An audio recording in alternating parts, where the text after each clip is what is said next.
आसिला सुभद्रा योजना नुआ अपडेट। मोहन सरकार ओडिशार महिला माननकु जो प्रतिश्रुति देइथिले 50,000 टंका लेखा देवाई से योजना कार्यकारी होगाकू जाउछि। आगामी सेप्टेम्बर 17 तारिख प्रधानमंत्री नरेंद्र मोदी जन्मदिन में यही योजनार शुभारंभ करा घोषणा करा जाइछि। तेबे याकू देखि विभिन्न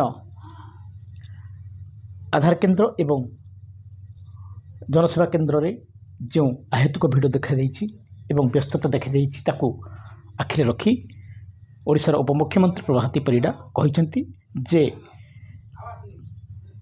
सुभद्रा योजना रो शुभारंभ तारीख घोषणा कर मात्र दरखास्त करिवार शेष तारीख किछि घोषणा कर जाय नाही।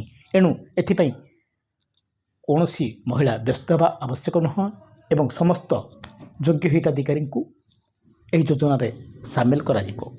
एणु यह योजना उपरे विशेष भाव में कहीं व्यतिव्यस्त नवाई से परामर्श देइछंती।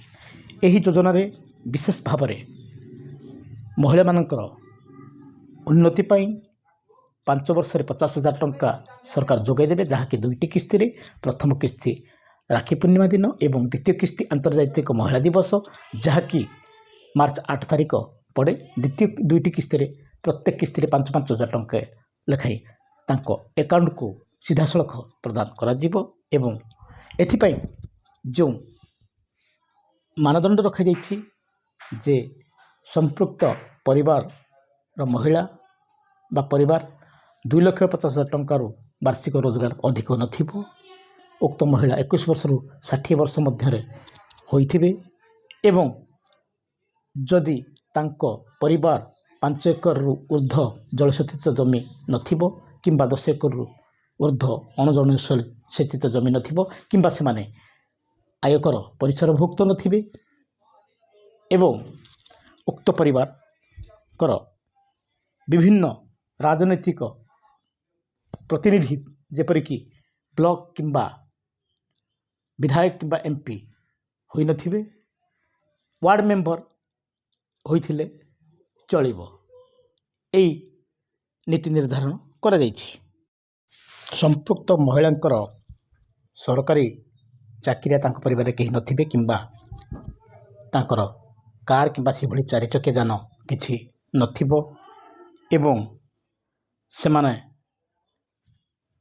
ओडिशार अधिवासी निश्चित भाव होइथिबे। ए सबु मानदंड हिताधिकारी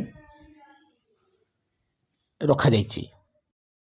एही योजना रे कार्यकारी करिया पई समस्त जिल्लापाल मानकु सरकार निर्देश देवा सहित जो अधिकारी माने एही योजना कार्यकारी करने क्षेत्र में किसी अवहेला प्रदर्शन करुथिबे किंबा किछि पक्षपातिता करुथिबे किंबा अन्य किछि टंका पैसार दाबी करुथिबे, ए संपर्क में गोटे टोल फ्री नंबर जहाँकि 14678 नंबर सरकार तरफ दि जाइछि एवं एथिरे से अभियोग करिपारिबे जणाई पारिबे एवं एथिपई कठोर शास्ति विधान मध्य करा जे सरकार तरफ कहा जाइछि।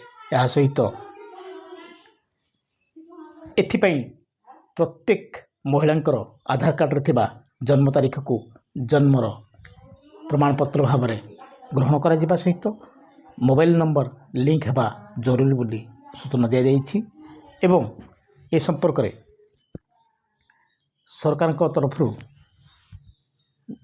जणाई दिया जाइछि जे आवेदनकारी तांकर बैंक अकाउंट को सरकार जांच करि परिबार क्षमता मध्य देबे। आवश्यक पड़े सरकार उक्त हिताधिकारी आय संपर्क में बैंक अकाउंट को मध्य जांच करि परिबे एवं योग्य हिताधिकारी माने जेभली भाव में एई योजनार लाभ उठाई पारिबे सेतिपई समस्त दृष्टि सरकार रखिछंती बोली घोषणा करिछंती।